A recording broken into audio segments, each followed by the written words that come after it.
gaskeun. Gaskeun ya. Oke, assalamualaikum warahmatullahi wabarakatuh. Waalaikumsalam. Waalaikumsalam warahmatullahi wabarakatuh. Heeh.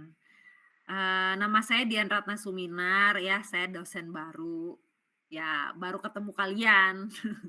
Karena sebelumnya saya sekolah gitu ya, ngambil S3 dan baru lulus, kemarin lah bulan bulan kemarin ya, Agustus awal tuh baru wisuda. Jadi, ya baru ke kampus lagi, baru ngajar lagi di Polban gitu. Nah sebelumnya saya juga, sama, kita satu alma mater ya, D3 Politeknik Negeri Bandung. Jadi, pernah ngerasain suka dukanya di D3 tuh kayak gimana sih gitu ya, pernah ngerasain kuliah selain di Polban tuh kayak gimana dan menurut saya sih yang paling berkesan tuh, dilihat dari kekompakan antar temen ya, karena di Polban tuh kan kerasa banget tuh kayak misalkan apa ya, kayak misalkan praktikum bareng-bareng, "Bring ka ditu, bring ka dieu," gitu ya. Jadi kayak lebih solid aja dibandingkan ketika kuliah di universitas. Apalagi dulu kan sempet saya pernah, apa ya, kuliah sambil kerja gitu ya. Jadi ngambil kelas karyawan di Jayabaya, Universitas Jayabaya di Cimanggis, ngambil S1-nya tuh. Nah itu emang sih bareng-bareng juga, tapi karena mungkin nggak ketemu tiap hari ya, jadi kayak kesannya ya udah gitu, nggak terlalu berkesan kayak di Polban. Terus waktu S2 saya juga di UI, ya sebenarnya deket-deket juga, tapi nggak tahu ya feel-nya kayaknya lebih saya lebih suka di Polban aja gitu, apalagi di UI kan, apa namanya, banyak yang high class gitu ya, saya mah apa tuh ya, orang Sunda, tim Majalengka, jadi ya udahlah gitu ya, apa namanya, menyesuaikan diri sih menyesuaikan diri, jadi saya lebih, apa namanya, lebih lebih berkesannya sih di Polban. Terus apa, oh waktu S3 saya di Unpad, nah itu culture-nya kalau kuliah S3 nanti nih ya, kalau misalkan salah satu dari kalian ada yang mau bareng sama saya gitu ya, ngajar lagi balik lagi ke Polban, terus kalian ngambil S3 itu kerasa banget kuliahnya tuh, beda sama S1, S2, apalagi D3 ya gitu ya. Bedanya adalah kalau di S3 itu tuh lebih ke penelitian oriented. Jadi kayak misalkan classical study kayak sekarang ya, misalkan, pembelajaran bareng-bareng temen gitu ya, itu tuh, cuman ada di semester awal aja. Nah dari semester 2 sampai semester 6-nya tuh, ya udah ngerjain penelitian, paper, gitu-gitulah. Ya kayak kayak kalian aja nanti nih tingkat tingkat 3 semester 6 ya? Nah, semester 6 kan kalian ngambil tugas akhir. Nah, kan kalian mah cuma 1 semester. Nah, kalau S3 mah 5 semester tuh ngerjain tugas akhirnya. Kebayang kan? Ya gitulah pokoknya mah. Terus apa lagi? Udah pertanyaannya? Aya di Polban angkatan berapa, Perkenalannya Bu? udah ya? Angkatan berapa? Coba tebak angkatan berapa? Masih 2000-an ya, Bu, Ibu? Iya tuh masih 2000-an, masih 90. 2008, Bu. Oh, ada lagi? Enggak, itu aku 2004 ya, jadi kalian 2000 berapa masuknya? 23, Bu. Nah, berarti kita beda 19 tahun. Udah beda gen ya. Kalau saya gen milenial, kalau kalian gen apa?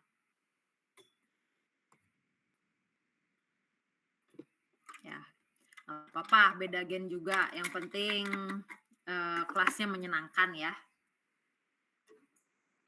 Masih bisa saling memahami. Oke? Kita lanjut aja di pertemuan yang pertama itu, yaitu pendahuluan tentang pengolahan air industri. Nah, sebenarnya sih saya juga masih belum menentukan ya, nanti tuh sistem penilaiannya seperti apa, karena kan kalian, apa namanya, online dan juga, maksudnya kayak misalkan kan nanti ada ketentuan-ketentuannya kalau di kuliah ya, kayak misalkan kontrak kuliahnya itu seperti apa, nanti ya kita pikirkan sambil berjalan aja. Nah, pokoknya ini kontrak perkuliahan kalau misalkan offline. Oke, untuk SKS adalah di 2 teori, berarti tatap mukanya itu di 2 kali 50 menit per minggu ya, pengajarnya saya Dian Rata Suminar. Lalu materi modul yang akan dipelajari adalah tentang, pendahuluan dan ruang lingkup dari pengolahan air industri ini, lalu karakteristik, sumber air, lalu dasar kimia air yaitu ada padatan, kesadahan, oksigen terlarut, alkalinitas, konversi satuan dan juga pengotor dalam air. Lalu pengolahan, primer terdiri dari pretreatment, koagulasi, flokulasi, sedimentasi, filtrasi, FE dan MN removal dan juga proses desalinasi. Nah, untuk setelah UTS mungkin nanti pengajarnya itu kalau nggak salah Pak Bambang ya. Tapi nanti cek lagi deh di ini, di apa namanya, di jadwal kalian apakah benar Pak Bambang atau enggak. Nah, untuk sistem penilaian biasanya, ini untuk yang offline ya. Nah, nanti yang online ini saya masih memikirkan. Nanti mungkin minggu depan saya kasih tahu lah ya, presentase dari penilaiannya. Nah, sekarang kan, di Polban itu menganut, tahu PBL kan ya? PBL tahu nggak? Tahu nggak? Ada yang tahu PBL?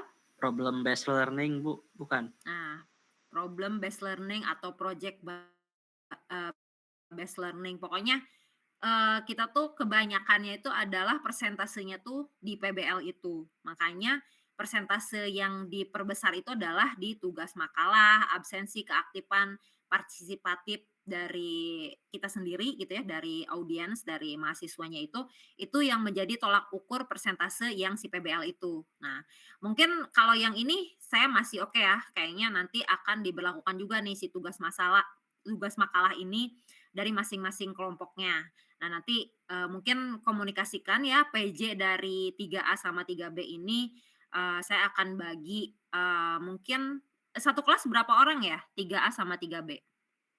3A 32 orang, Ibu. 32. Oke, 3B berapa? 3B 31, Bu. Oke, 31. Berarti tadi kan kita ada 5 ini ya, 5 bab, 5 pembahasan. Kayaknya dibagi 5 kelompok aja. Berarti ada yang kebagian 6, ada yang kebagian 7 ya. Nah, untuk teknis, kelompoknya itu, pemilihan kelompoknya, gimana kalian aja. Kalau tadi yang adik-adik kelas kalian tuh, pembagian kelompoknya tuh ada yang berdasarkan absensi, ada yang malah yang dikocok gitu ya. Jadi saya membebaskan aja ke kalian. Nanti pokoknya PJ-nya kirim ke saya, kelompoknya kelompok 1, 2, 3, 4, 5 dari 3A sama 3B. Oke? Yang PJ-nya siapa 3A? Saya, Bu. Gina Sonia, Ibu. Gina, Bu. Oh, Gina.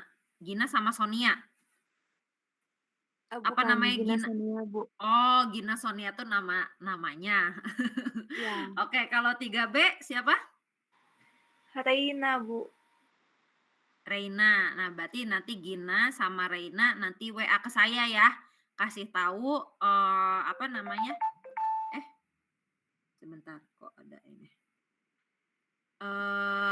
Tadi ada telepon gabungan ya dari Prodi D3. Kok rapat malam-malam ya, ada apa ya? Ya udahlah. Next aja, kita kuliah dulu aja. Nah, pokoknya nanti siapa tadi? Gina sama Reina nanti kirim WA ke saya ya. Kelompok dari 3A sama 3B tuh siapa-siapa aja gitu ya namanya. Pokoknya dibagi dari 5 kelompok itu. Nah, nanti mungkin tugasnya adalah membuat makalah dan juga persentase ya, presentasi dari ini, dari masing-masing kelompok. Nah, caranya gini, berarti ini kan ada 2 ini ya, ada dua kelas di sini, kelas gabungan. Nah, berarti untuk yang pertemuan yang sekarang kan saya akan membahas tentang pendahuluan gitu ya, tentang overall tentang pengolahan air industri itu seperti apa. Dan nanti untuk yang pembahasan-pembahasan yang dipresentasikan itu tuh terdiri dari presentasi, berarti kalian harus bikin PPT dan juga mempresentasikan itu dan membuat makalah. Makalahnya nanti ketentuannya ada. Oke? Bisa nggak? Halo? Bisa, Bu, Bisa, bisa. Bu. Bisa ya. Nah, untuk yang presentasinya mungkin kita akan masuk di pertemuan yang ketiga kali ya. Yang pertemuan kedua nanti kita apa namanya?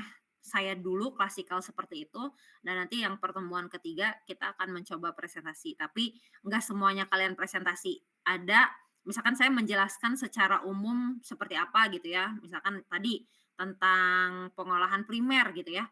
Nah, nanti ada penjelasan secara umum dulu dari saya. Nanti kalian boleh menggali lebih dalam dari sana ya. Untuk waktunya karena kita terbatas waktu juga di online ya dan juga hanya 2 kali 50 menit. Jadi presentasinya dibatasi di 20 menit presentasinya dan pertanyaannya di 10 menit. Jadi masing-masing kelompok 3A sama 3B misalkan untuk yang kelompok 1 berarti ya sama pokok bahasannya misalkan tentang pengolahan primer itu. Nah, itu 30 menit 30 menit. Nah, sisanya nanti dari saya penjelasan selanjutnya. Ya, bisa dimengerti? Bisa, Ibu. Oke, Bisa, jadi Ibu. nanti kita pertemuan ketiga udah presentasi dari tiap kelompok ya, Neng ya. Lalu, nah ini yang harus disepakati juga tentang kuis sama UTS. Saya juga masih bingung ya. Nanti kalau misalkan saya ngadain kuis sama UTS, nanti kalian gimana gitu ya? Ada yang magang gitu. Nah, masalahnya kan kalau UTS itu di pertemuan yang ke-8 kan. Mungkin kalau kuis kita bisa aja dimasukkan ke dalam tugas makalah itu, ya digabungkan dengan presentasi itu. Kalau UTS kan pengennya sih ketemu gitu kita tuh. Kira-kira bisa nggak kalian dari yang magang itu ke kampus gitu? Apa enggak? Atau mendingnya UTS-nya online? Enak dong ya kalian ya UTS online mah. Udahlah. Gimana dong? Takutnya jadi misalkan pas UTS itu kalian masih magang gitu, banyak yang lagi magang. Enaknya gimana menurut kalian?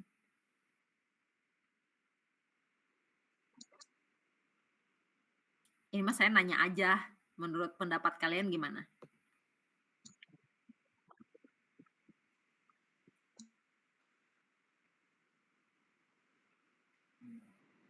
Halo?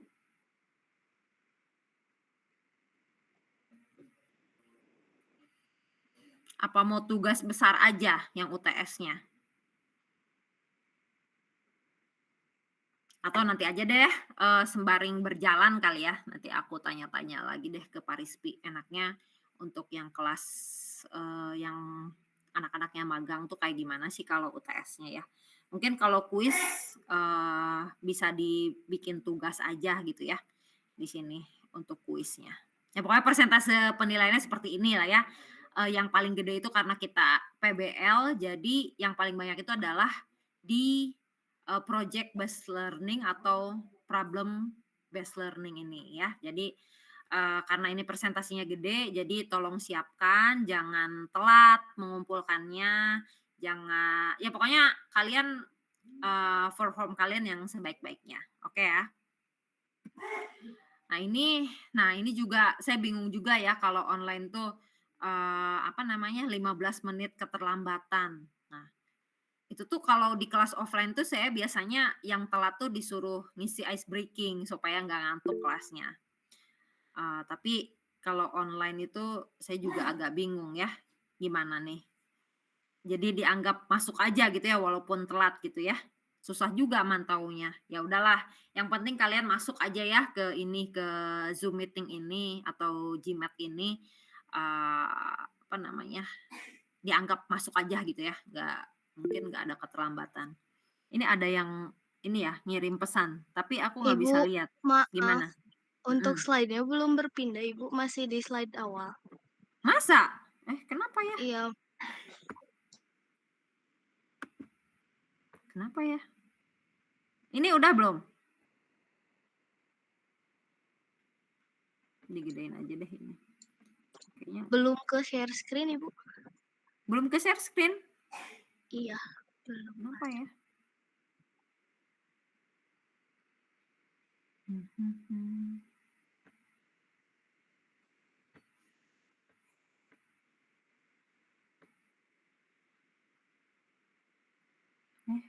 Bentar.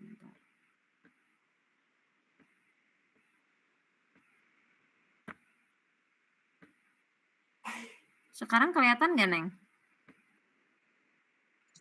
Udah Ibu kelihatan. Aku gedein aja ya, nggak usah di apa namanya slideshow kali ya, nggak usah ya, digedein aja ini. Atuh gerak atuh aya. Ya udah. Nah ini, tapi gimana ya mau gedeinnya kalau kayak gini? Bentar.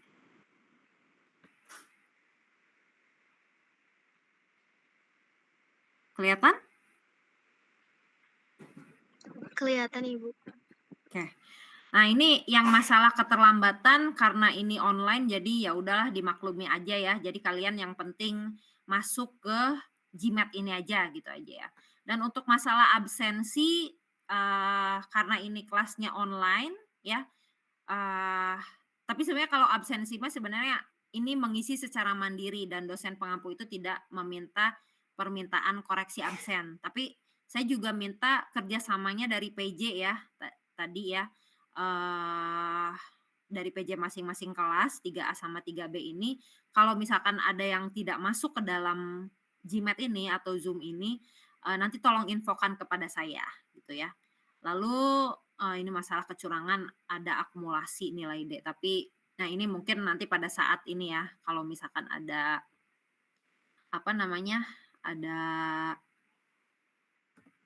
ininya, ada kuisnya atau UTS-nya. Selanjutnya, kelihatan nggak? Ini sumber pustaka kelihatan ya. Nah, ini sumber pustaka yang dipakai ya berhubungan dengan pengolahan air industri.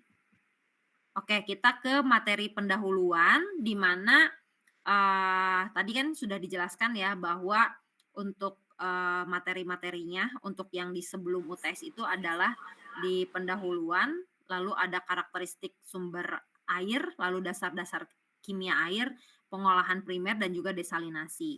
Nah, ini tujuan secara keseluruhan dari mata kuliah ini yaitu mahasiswa ya kalian mempunyai kompetensi dalam pengoperasian dan juga pemeliharaan sistem pengolahan air industri, yaitu memahami karakteristik kimia air baku itu seperti apa, mengerti prinsip pengolahan, cara mengoperasikan dan pemeliharaan pengolahan primer itu seperti apa, mengerti prinsip pengolahan air, umpan boiler dan juga air pendingin, lalu mengenal dan memahami pengoperasian peralatan pengolahan air yang ada di industri dan mengetahui cara pemeliharaan alat pengolahan air di industri. Karena apa?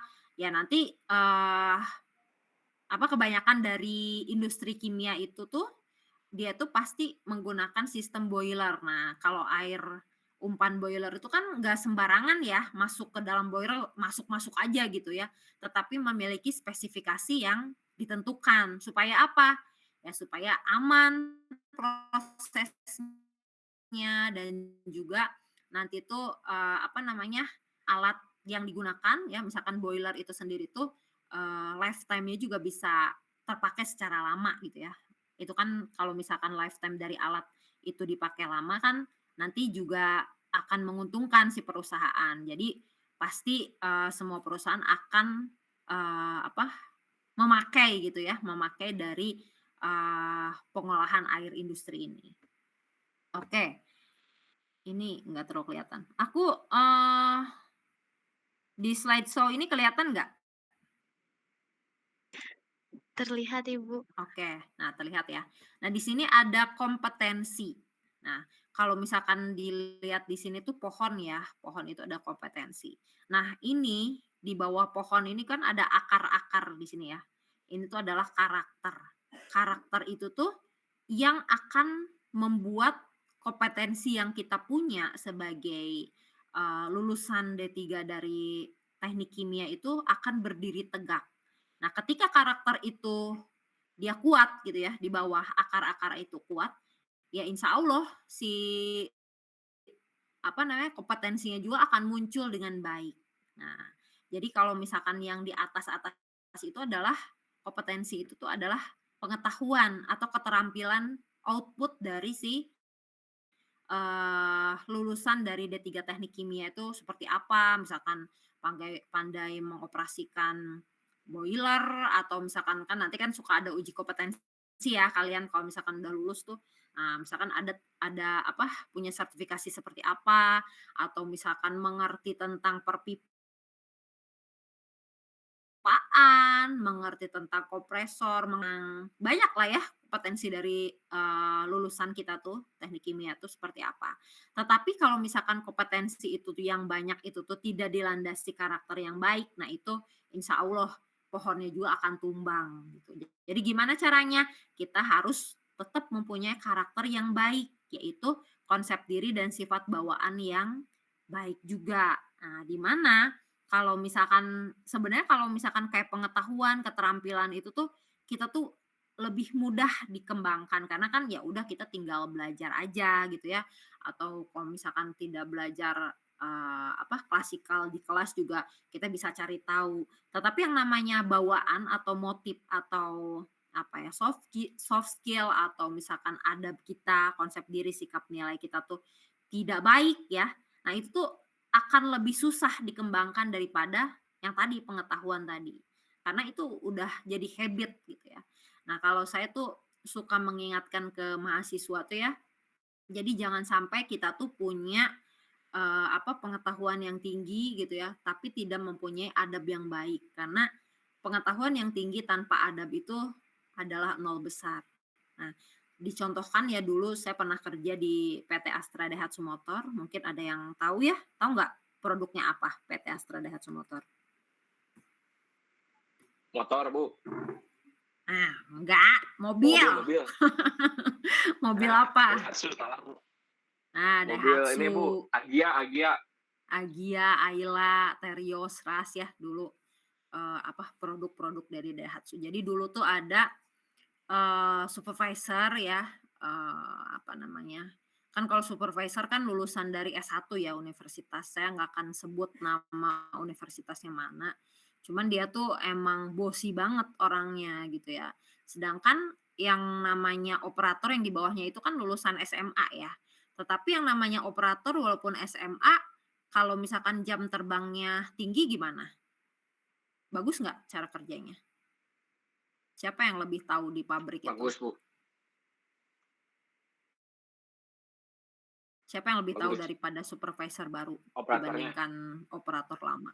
Iya kan? Operator. Yang lebih punya pengalaman kan operator. Jadi kita nggak bisa nyepelein orang dilihat dari dia bukan lulusan S1, dia bukan apa-apa. Nah, nggak boleh kayak gitu ya.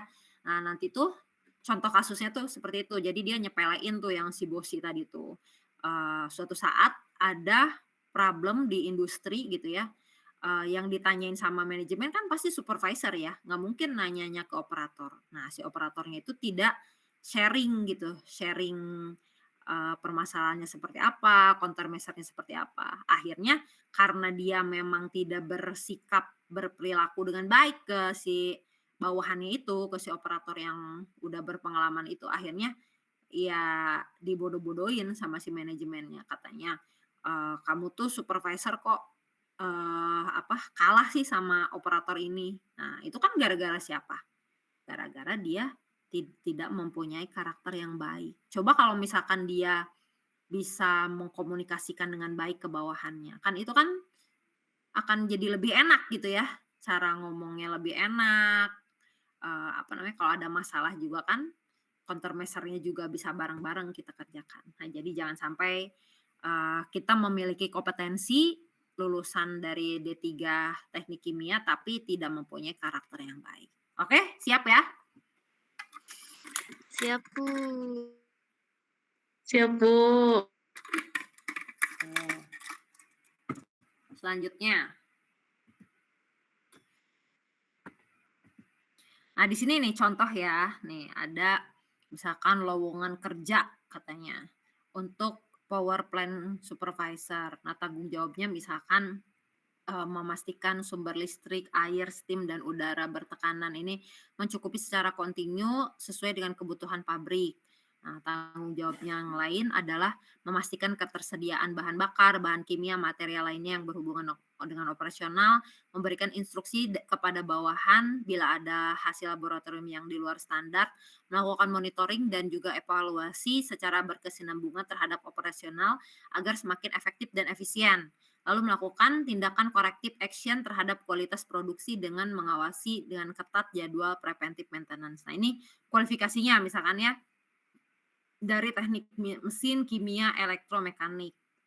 Pengalaman minimal 2 tahun, memahami WTP dan WWTP, turbin, boiler, generator, kompresor, cooling water, memiliki kemampuan problem solving dan leadership yang baik, lalu bersedia ditempatkan di mana misalkan ya si pabrik ini tuh. Nah, ini tuh contoh dari spesifikasi sebagai supervisor power plant. Nah, ini jadi tiap pabrik itu berbeda-beda ya. Ada yang jadi supervisor tuh lulusan S1, ada yang D3.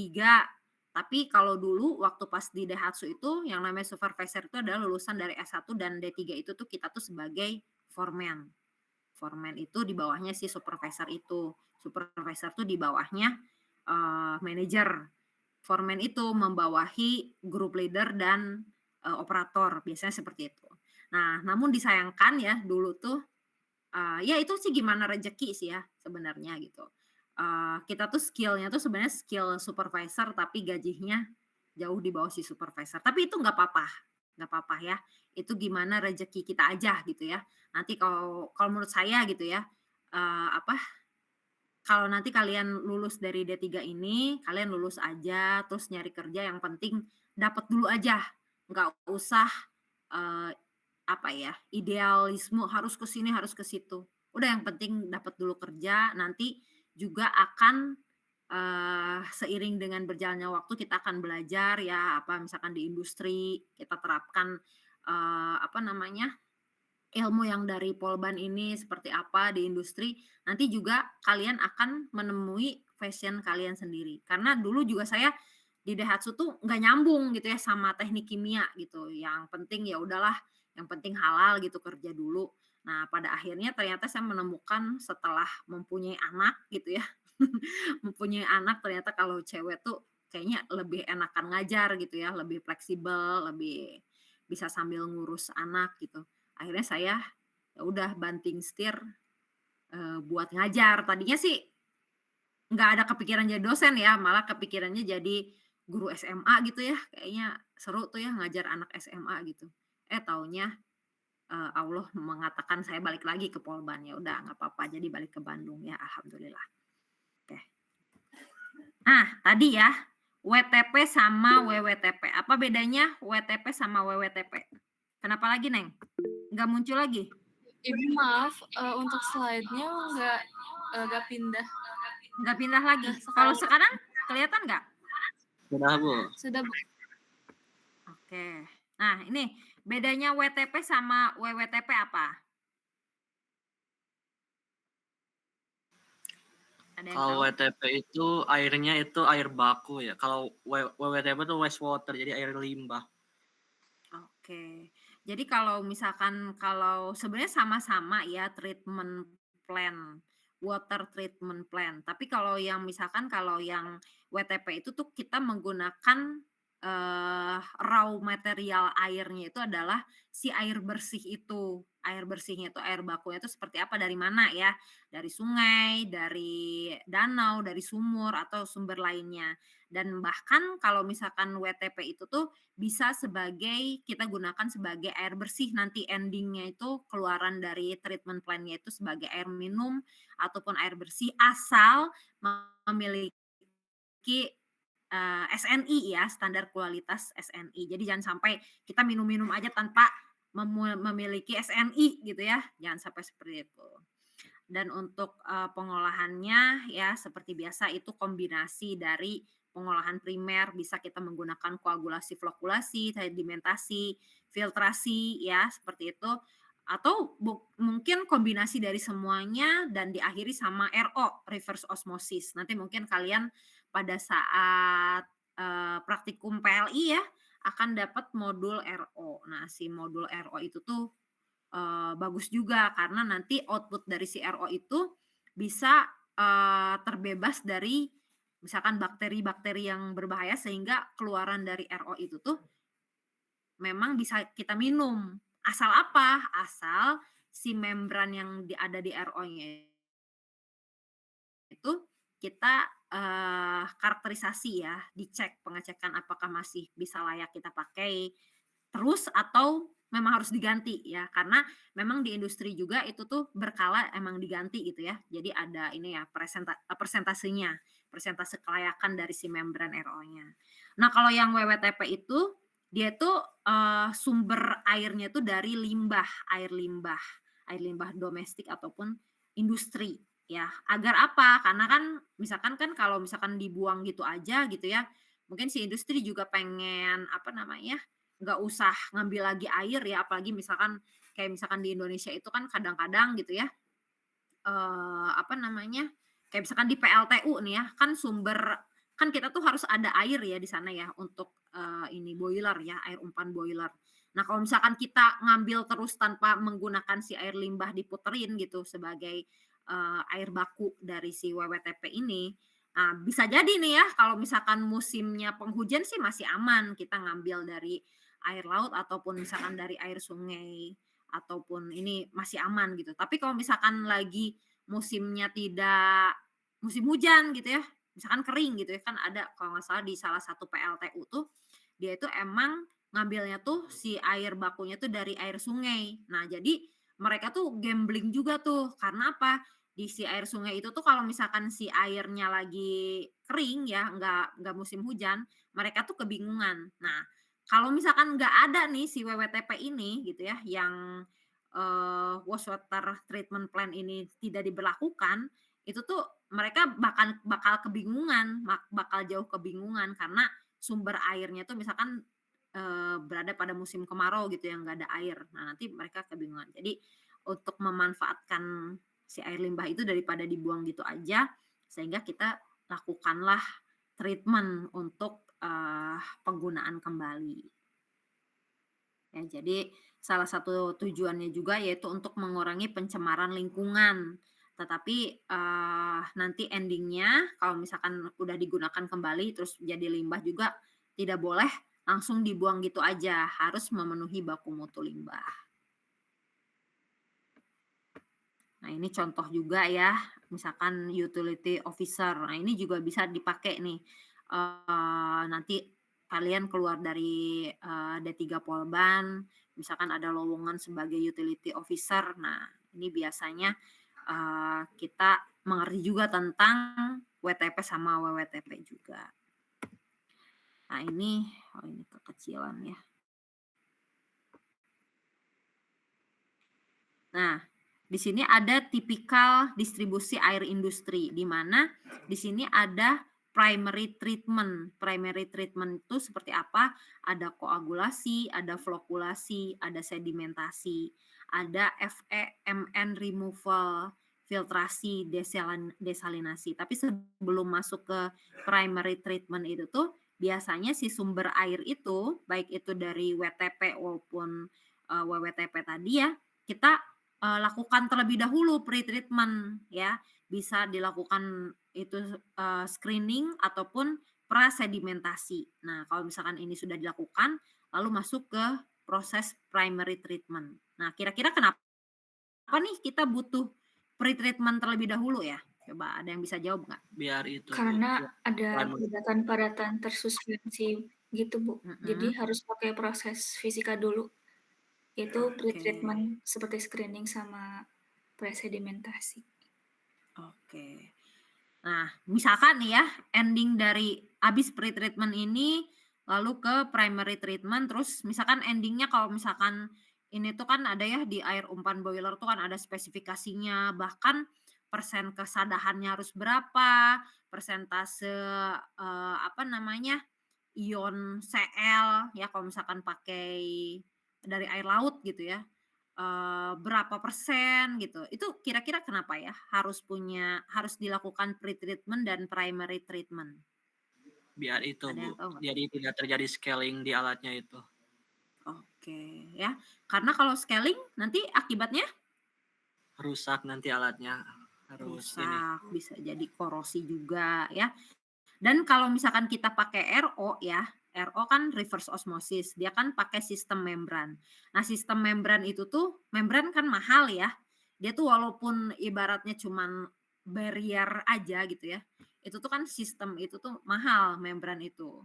Jadi kalau misalkan si perusahaan itu pengen untung, ya si lifetime si membrannya itu harus makin panjang. Gimana caranya si membran RO itu tuh semakin panjang lifetime-nya adalah kita menggunakan primary treatment terlebih dahulu sama pre-treatment terlebih dahulu ya, supaya nanti si kerja si membran itu tuh tidak terlalu berat.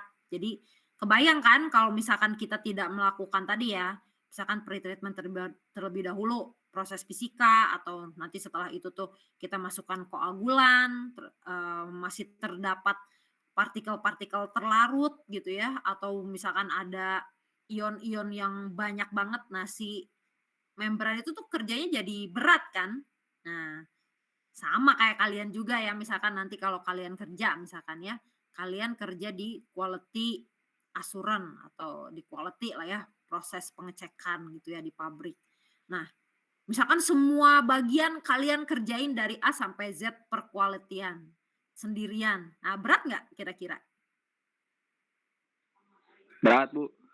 Berat ya. Nah, makanya kan perlu ini, perlu teman, perlu apa namanya, kelompok as a team gitu ya, yang bisa mengerjakan itu bareng-bareng, sama kayak di sini juga. Jadi sebelum masuk ke dalam apa namanya, treatment, misalkan ending treatment-nya itu di RO atau misalkan di resin penukar ion gitu ya, supaya memang lifetime mereka itu apa namanya, panjang gitu ya, bisa dipakai berulang-ulang kali dalam waktu yang lama, kita memerlukan primary treatment dan pre-treatment terlebih dahulu. Nah, dari sini kan misalkan ya, di tipikal distribusi air industri kimia itu tuh misalkan masuk ke dalam treatment-treatment itu ya terakhir, lalu masuk ke cooling tower. Nah, cooling tower atau misalkan masuk ke HE, kan itu kan boiler ya, itu kan ibaratnya proses-proses yang memang alat-alatnya tuh kayaknya punya spesifikasi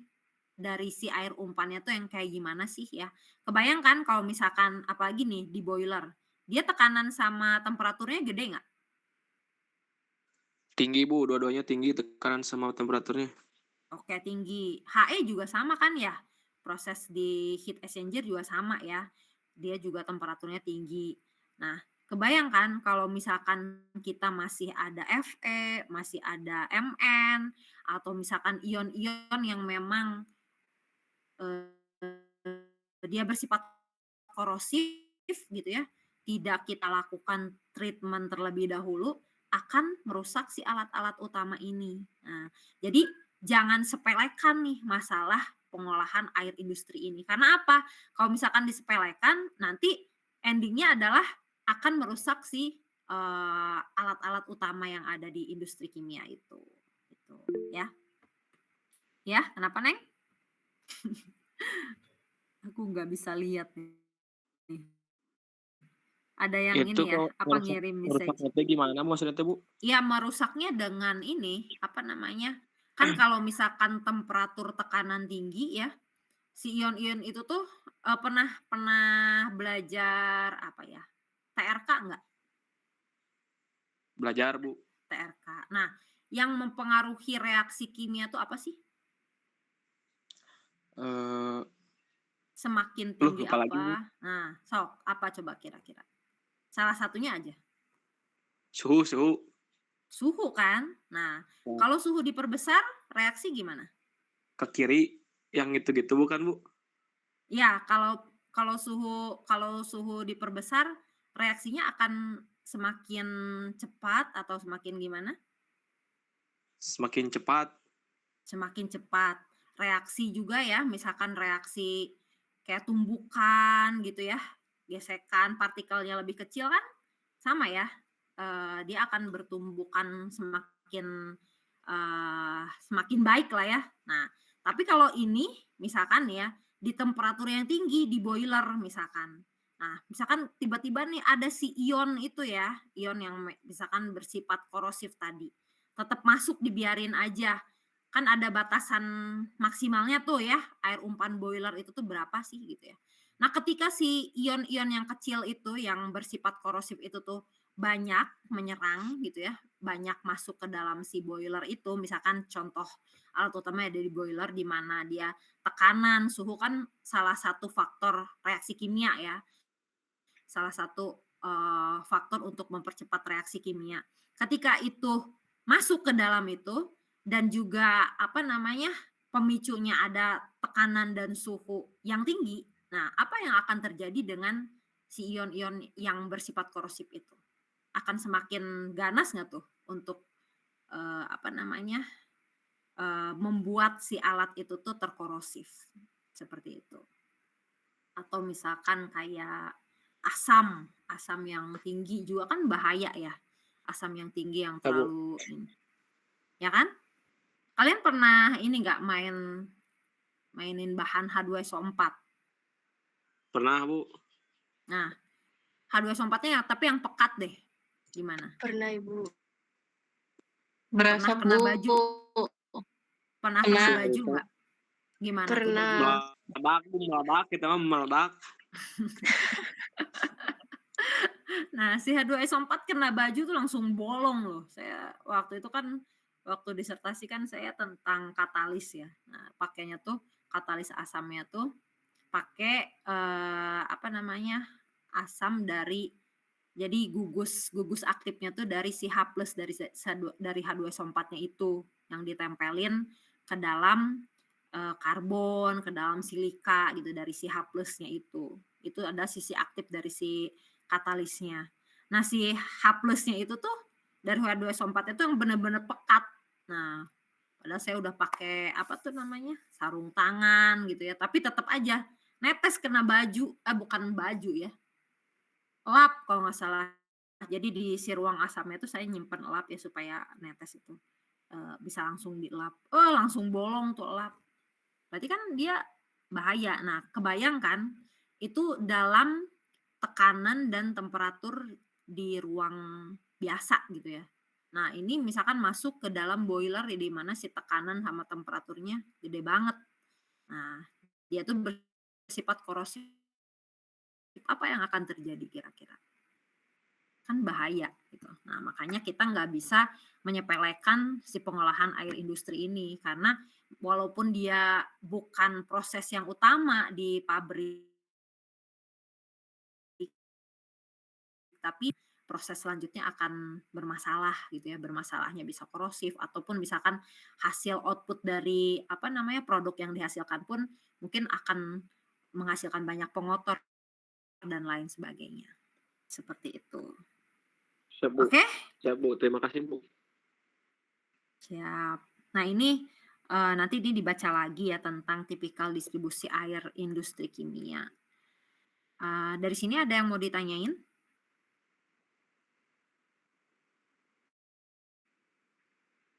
Cukup Ibu. Cukup ya. Cekep. Cekep ya. Oke, karena ini udah 8:30 malam ya. Ini juga udah melebihi. Udah lebih belum sih?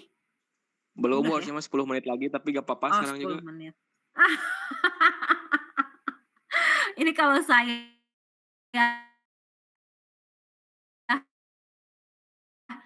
jadi gimana? Mau dilanjut atau gimana? Atau langsung ke sini aja dulu deh. Di sini ada contoh kode etik ya dari apa namanya, lulusan teknik kimia yang memang harus mempunyai kompetensi dari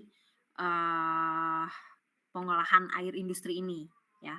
Yang pertama nih ya, biasanya kalau kode etiknya itu adalah menjalankan aktivitas ketenaga ahlian dengan integritas, kejujuran, dan bebas dari konflik kepentingan atau kesalahan yang disengaja. Menjalankan aktivitas ketenaga ahlian hanya dalam bidang yang saya kuasai saja, yang didapat dari pendidikan, pelatihan, dan pengalaman. Oh ya, nah nanti kalian kalau misalkan udah lulus dari Polban gitu ya, ngelamar, pasti kalian adalah karyawan baru kan ya. Nah, karyawan baru tuh biasanya akan diberikan pelatihan supaya apa? Karena skala yang misalkan ya, kalian, bekerja di destilasi. Destilasi yang ada di lab itu tuh bisa jadi 1:10 dibandingkan, alat destilasi yang ada di pabrik gitu ya. Jadi berkali-kali lipat kan. Nah, sehingga kita akan butuh adanya pelatihan supaya apa, nanti pekerja yang ada di pabrik itu tuh memang sudah memiliki spesifikasi yang ditentukan oleh pabrik itu. Jadi, udah siap kerja lah ya gitu ya. Jadi walaupun kalian lulusan ini secara akademik memang sudah menguasai, tetapi mungkin dari segi pengoperasian alat itu akan agak-agak, berbeda gitu ya. SOP-nya berbeda dengan yang ada di lab kita. Walaupun sebenarnya Polban itu sebenarnya kita tuh udah termasuk lengkap ya, dibandingkan universitas tuh nggak ada tuh yang namanya pilot plan. Dulu waktu aku masih unyu-unyu ya, masih segede kalian gitu ya, ada waktu itu kunjungan dari ITB malah ya ke Polban tuh, pengen tahu tuh pilot plan tuh apa, karena memang di sana tuh nggak ada pilot plan. Jadi kita perlu bangga juga ya, kuliah, dengan alat yang mirip lah ya dengan industri, seperti itu. Jadi udah kebayang nanti di industri seperti apa.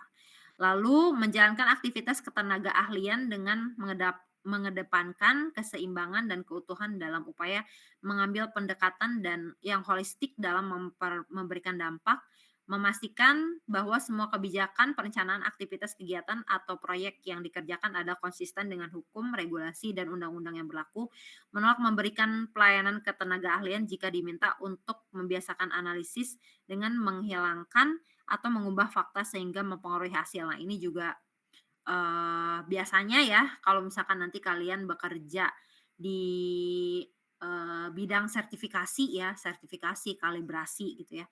Itu biasanya kalau kita sebagai yang melakukan kalibrasinya itu tuh kita tuh nggak tahu biasanya yang yang melakukan kalibrasi itu tuh nggak kenal tuh sama yang ininya, yang apa namanya, yang misalkan nih ya, Polban kita melakukan kalibrasi nih ya. Misalkan, dari Pertamina mau mengkalibrasi alat ukur apa misalkan ya. Nah, kita tuh nggak boleh nggak boleh kenalan secara langsung antara yang kalibrasi dan orang yang dari Pertaminanya itu, karena takutnya ya ini nih terjadinya, pengubahan fakta misalkan, oh hasil dari alat ukurnya baik-baik aja karena itu dari Pertamina misalkan seperti itu. Tapi kalau dari perusahaan lain enggak. Nah, itu akan mempengaruhi nilai mengubah fakta atau mengubah hasilnya itu nggak boleh ya, jadi kayak kode etiknya itu. Lalu mengutamakan keterbukaan kepada pemberi kerja atau rekanan pada setiap laporan tertulis baik pribadi maupun, finansial untuk menghindari terjadinya konflik kepentingan. Lalu berusaha untuk meningkatkan pengetahuan dan kemampuan ketenaga ahlian dan terus mengikuti perkembangan dalam kajian dampak dan kompetensi yang relevan, lalu mencantumkan sumber yang digunakan dalam melakukan analisis dan penyusunan laporan, dan bersedia untuk dicopot atau dicabut dari daftar sebagai pemegang sertifikat tenaga ahli, penyusun dokumen AMDAL yang diputuskan oleh LSK Intakindo jika saya melanggar kode etik penyusunan dokumen AMDAL. Nah, ini untuk lebih ke AMDAL ya. Analisis dampak lingkungan. Nah, ini juga si AMDAL tuh jadi sejauh mana perusahaan itu tuh bisa layak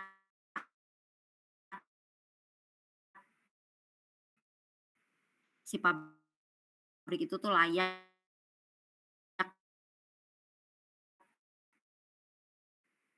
untung gitu, mencari keuntungan semata untuk si pabrik itu, untuk perusahaan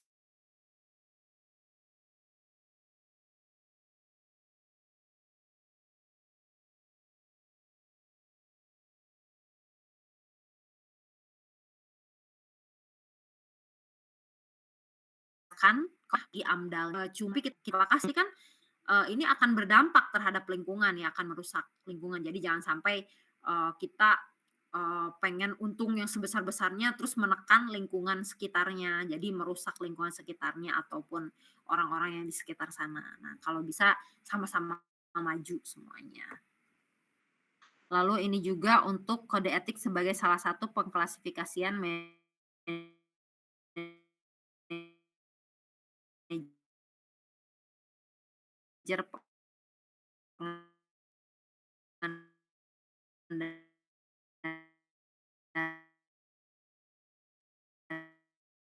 pengendalian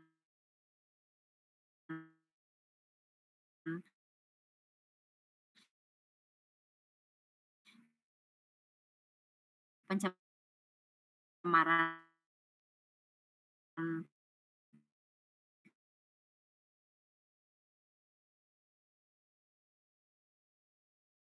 pengendalian pencemaran lingkungan terhadap pengertian, penilaian, dan penggunaan yang salah satu atau kurang tepat, lalu menghindari membuat pernyataan dan tulisan yang tidak didukung oleh data yang cukup, dan melakukan kewajaran. Nah, ini juga jadi kita tuh kalau misalkan ada problem apapun itu ya, nanti apalagi kalau misalkan kalian udah kerja di pabrik, kita tuh harus berdasarkan data ngomong itu ya, ngomong apa namanya untuk problem ini datanya seperti ini.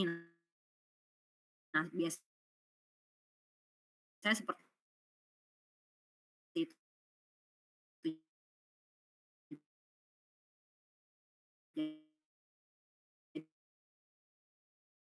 Jadi makanya kalau di kuliah itu kenapa kita banyak praktik, ngomong sesuatu itu tuh berdasarkan data yang ada gitu ya, datanya seperti apa, dan nanti juga untuk menyelesaikan problem tersebut juga countermeasure-nya itu berdasarkan data. Oh, ini misalkan dari problem A ini penyelesaiannya itu seperti ini loh Pak, nah ini datanya seperti ini. Nah, jadi jangan cuman secara teoretikal saja, tapi kita munculkan data. Lalu menghormati sesama rekan seprofesi di bidang pengendalian pencemaran lingkungan, memberi kesempatan atau bimbingan ke arah pengembangan ilmu dan pengembangan dari rekan seprofesi, mencegah perbuatan rekan-rekan seprofesi yang menyalahi kode tata laku profesi, memenuhi janjinya untuk menyelesaikan suatu identitas dan tanda bukti keahliannya kepada suatu hasil pekerjaan atau produk yang sama sekali bukan hasil karyanya. Nah, ini juga jangan sampai ya, nanti kalau misalkan kalian lulus kuliah, terus kalian misalkan jadi atasan, jangan sampai, "Oh, ini kerja saya." Padahal yang ngerjain bawahan kita, gitu. Nah, itu tuh kan kalian tuh jadi atasan tuh pasti kan didukung sama bawahan-bawahannya. Nah, harusnya yang menjadi pemimpin yang baik itu adalah ketika kita bisa mengapresiasi pekerjaan bawahan kita gitu ya. Nanti misalkan amin ya ada salah satu dari kalian yang jadi manajer misalkan ya di suatu Amin. perusahaan gitu. Amin. Amin ya. Nah, nah jangan sampai kalian tuh melupakan pekerjaan yang sudah dilakukan oleh bawahan-bawahan kita. Nah, karena kalian nggak bisa jadi manajer kalau misalkan nggak punya bawahan, nggak punya ya mau jadi foreman, mau jadi supervisor kan pasti ada bawahan-bawahan operator kita kan yang mengerjakan, yang mensupport dari kinerja kita. Nah, nanti kalau misalkan di industri ada namanya KPI atau Key Performance Index. Nah, Key Performance Index itu adalah jadi dari manajemen tuh diturunkan ya ke supervisor, ke foreman-nya. Itu tuh apa namanya kayak pencapaian-pencapaian kita gitu, target-target kita yang harus kita capai selama 1 tahun. Nah, kalau misalkan kita bisa mencapai Key Performance Index itu tuh biasanya itu akan mempengaruhi bonus tahunan kalau dulu ya di Daihatsu seperti itu, tapi kayaknya rata-rata di perusahaan-perusahaan juga seperti itu sama. Nah, untuk mencapai si Key Performance Index itu kan kita nggak bisa melakukan itu sendiri kan, pasti kita butuh bawahan-bawahan kita nanti ya, kalau misalkan kalian punya bawahan nanti. Nah, sehingga kita harus mengapresiasi itu. Ya? Oke, ada yang mau ditanyain sebelum kita tutup? Saya pengen nanya. Ya, Mangga Nek. Mangga Dek. Kebetulan saya tuh di industri sekarang itu KP-nya ditempatinya di utility. Kebetulan Iya. juga di pengolahan air ya. Mm-mm. ada masalah itu di membran RO-nya itu sering terjadi scaling ya, Bu. Terus kita itu disuruh gitu cari solusi gitu buat solusi long term buat mencegah scale terjadi itu di membran RO-nya itu. Jadi kita itu dapat ada tiga pretreatment tambahan. Salah satunya itu ultrafiltration, nanofiltration, sama ion exchange. Menurut Ibu yang paling menguntungkan secara teknis dan ekonomis itu di antara ketiga itu apa ya, Bu? Nano dong. Nano. Iya. Tapi kalau nano itu harus nambah lagi high pressure pump itu, Bu. Iya. Cuman jadi pokoknya intinya gini, kalau yang namanya si RO itu tuh pasti kita tuh butuh pretreatment sebelum masuk ke RO. Supaya apa tadi ya yang saya bilang, kalau misalkan kalau kita pakai RO, usahakan kalau misalkan kita pengen lifetime dari si RO-nya itu panjang, kita usahakan kerja si RO itu tidak terlalu berat. Supaya apa? Jadi nanti dia juga lebih optimum ya, kinerjanya juga lebih optimal dan juga lifetime-nya akan semakin panjang.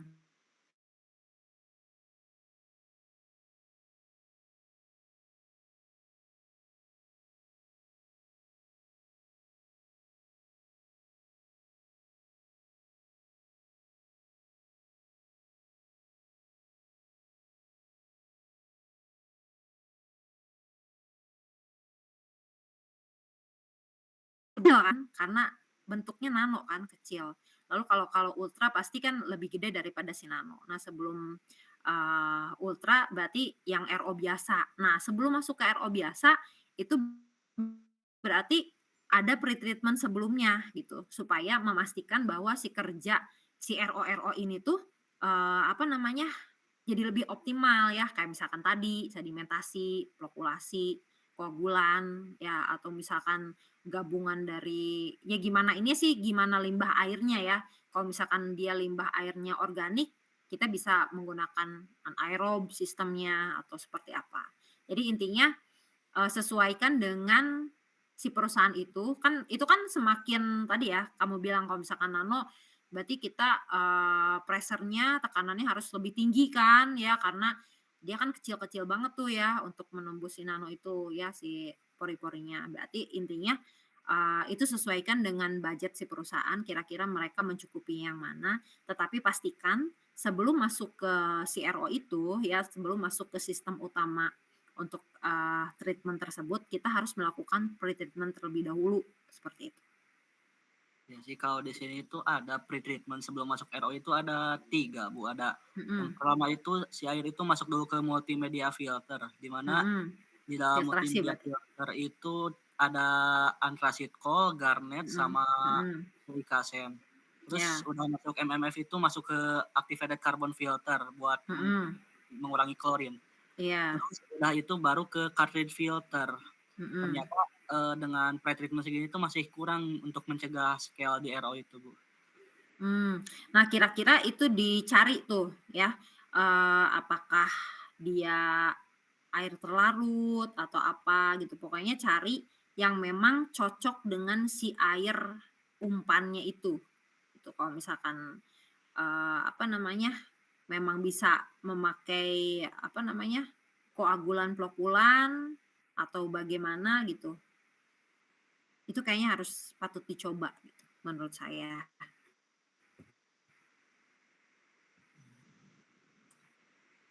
Oke. Terima Sudah kasih, menjawab Bu. belum? Iya sih. Ya, intinya pokoknya sesuaikan dengan ininya sih air umpannya itu ya. Itu berarti WWTP Bukan, Bu. atau WTP? WTP ini, Bu. WTP ya. Air umpannya dari mana? Dari Air laut. disuplai dari plan lain. Ini kayaknya surface water sih, Bu. Oh, surface water ya.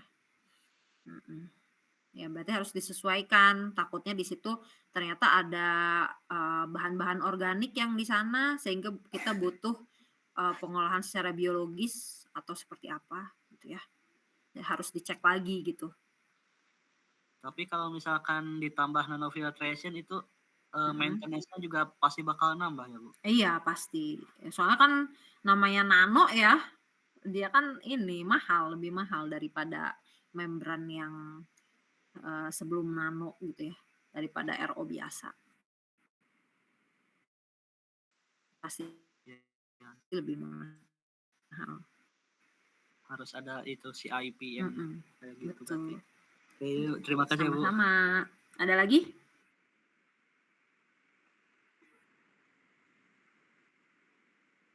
Cukup Ibu sepertinya. Cukup ya, udah pada capek ya. Nanti besok kerja lagi ya kalian ya. Oke, kita foto dulu ya buat ini, buat apa, bukti perkuliahan kali ini. Soalnya abis ini saya harus ini, apa namanya, absen keluar, harus ada buktinya. Siapa yang mau ngefoto? Nanti langsung kirim ke saya ya, Neng.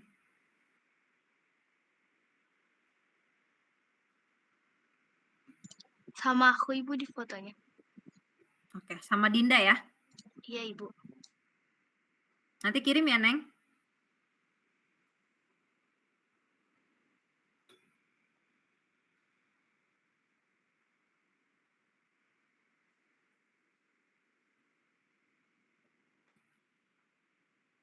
Sudah?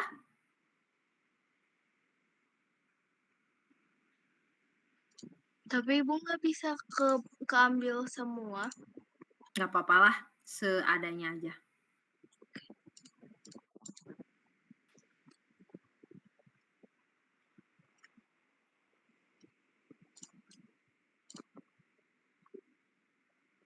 Sudah? Sudah Ibu. Oke, terima kasih banyak ya semuanya sudah meluangkan waktu. Mudah-mudahan nanti kita ketemu lagi di minggu depan.